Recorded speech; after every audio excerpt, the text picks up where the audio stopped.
Hey guys, so samahan niyo akong mag-wrap ng mga gifts this coming Christmas.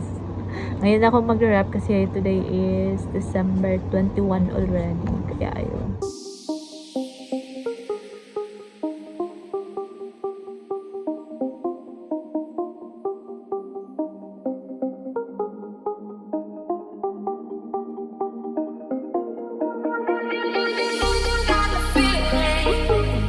So, naputol yung pagrarap ko ng mga gifts kanina kasi I have to nurse my baby.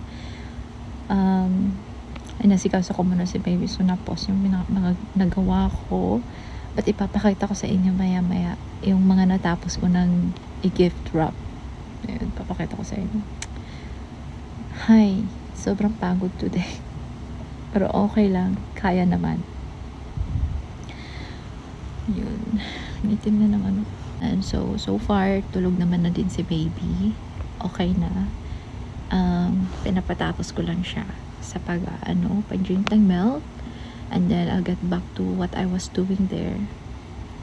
Pagrarap ng gifts, paglilinis. Kasi tomorrow, maglalaba ako. Kasi tomorrow is 22 na. 22 ng December. So, gusto ko malinis lahat. I want everything clean before the Christmas. Or I want everything clean before Christmas. Yan. Kasi maraming gagawin sa Pasko. And, ayun.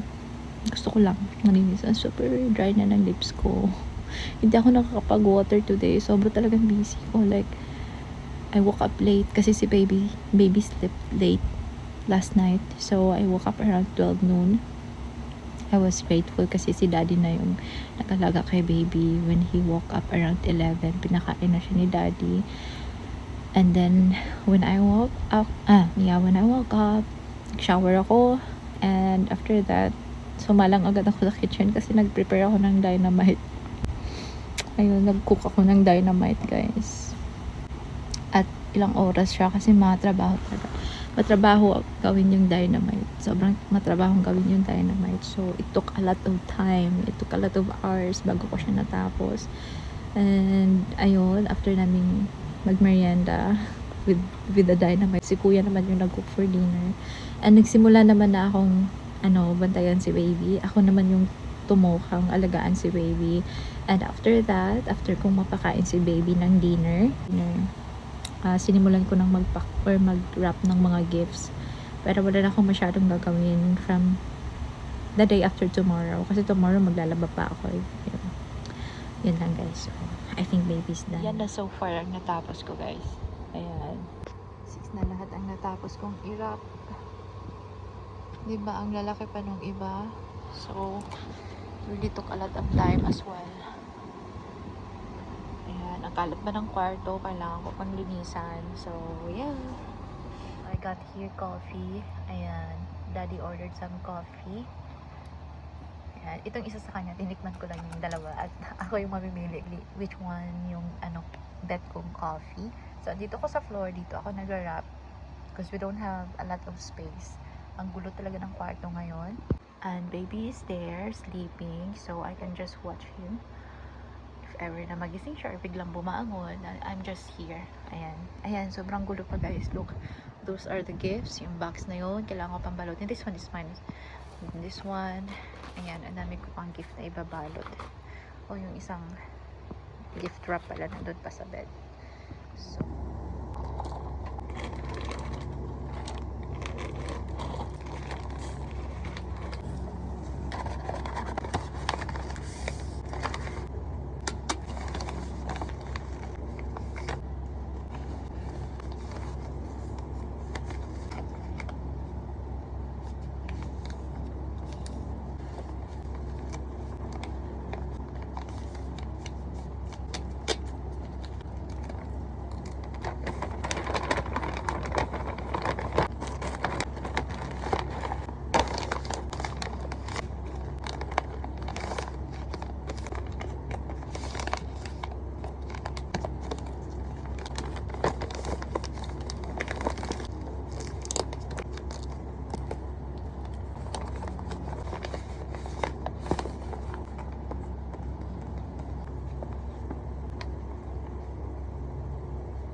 done wrapping the gifts. So, mga ilan din to?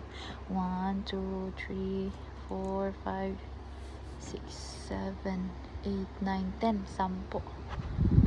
Ayan. Ang dami. So, samahan niyo naman ako maglinis.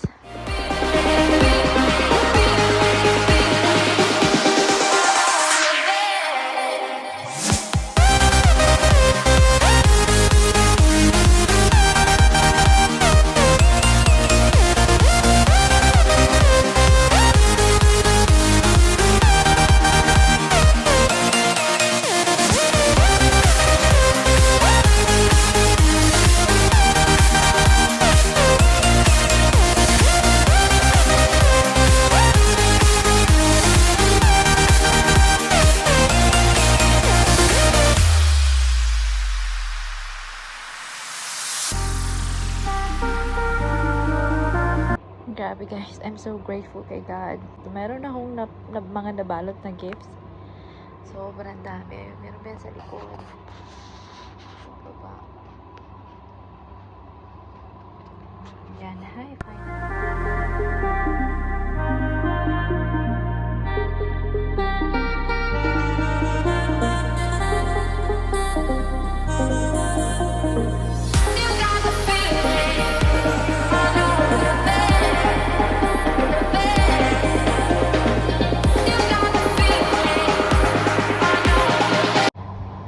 Ayan. I'm done fixing the wall. DIY decoration lang. Yeah, ayan. Yan na muna for now. It's already 2 a.m. guys. It's already 2 a.m. guys. Ayan. So, yan na muna yung yun yung mga natapos ko. And this.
I'm done packing it. I wrap pala. I'm done wrapping it. Ayan, yung 3 box lang naman yung nirap ko.